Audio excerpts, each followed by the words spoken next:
Comilla Warriors cricket ক্লাবের ষষ্ঠ বর্ষপূর্তি উপলক্ষে কিট লঞ্চ 2025 মৌসুমের জার্সি উন্মোচন অনুষ্ঠিত হয়েছে পূর্ব লন্ডনের একটি রেস্তোরাঁয়।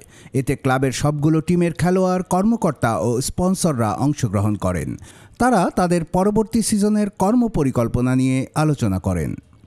2020 সাল থেকে কুমিল্লা ওয়ারিয়র্স ইংল্যান্ডের ন্যাশনাল ক্রিকেট লিগে খেলছে। এবারের আসরে এ দলে খেলবেন বাংলাদেশ জাতীয় দলের হয়ে 125টি আন্তর্জাতিক ম্যাচ খেলা সাব্বির রহমান ও প্রাক্তন ওপেনার জহিরুল ইসলাম। আগের 2 মৌসুমে কুমিল্লা ওয়ারিয়র্স ক্রিকেট ক্লাবের হয়ে খেলেছেন বাংলাদেশ জাতীয় দলের আরেক অভিজ্ঞ ব্যাটার ইমরুল কায়েস। জার্সি উন্মোচন অনুষ্ঠানে উপস্থিত ছিলেন ক্লাবের চেয়ারপারসন তাহমিনা কবির, ক্যাপ্টেন আমিনুল ইসলাম শিহান, কোষাধ্যক্ষ Mahbub Alam, public relations secretary Rafsan Zaman, player manager Burhan Mahmud সহ ক্লাবের খেলোয়াড়রা। ক্লাবের প্ল্যাটিনাম স্পন্সর এলবি গ্রুপের প্রতিনিধিও অনুষ্ঠানে উপস্থিত ছিলেন। জার্সি উন্মোচন অনুষ্ঠানে ক্লাব কর্মকর্তারা জানান, এবছরের গল্পটা তাদের জন্য একেবারেই আলাদা।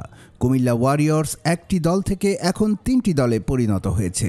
ক্লাবের সদস্য সংখ্যা এখন 50-এর বেশি। জাতীয় ও আন্তর্জাতিক খেলোয়াড়দের পাশাপাশি স্থানীয় অনেক প্রতিভাবান খেলোয়াড় ক্লাবের সঙ্গে যুক্ত হচ্ছেন। তারা আরও জানান, কুমিল্লা ওয়ারিয়র্স নতুন প্রজন্মের জন্য কাজ করছে। বাচ্চাদের প্রশিক্ষণ ও খেলার সুযোগ তৈরি করার চেষ্টা করা হচ্ছে। কমিউনিটির সঙ্গে সংযোগ বাড়াতে এবং খেলাধুলাকে এগিয়ে নিতে আরও নানান গুরুত্বপূর্ণ উদ্যোগ নেওয়া হচ্ছে। কুমিল্লার কাগজ নিউজ ডেস্ক।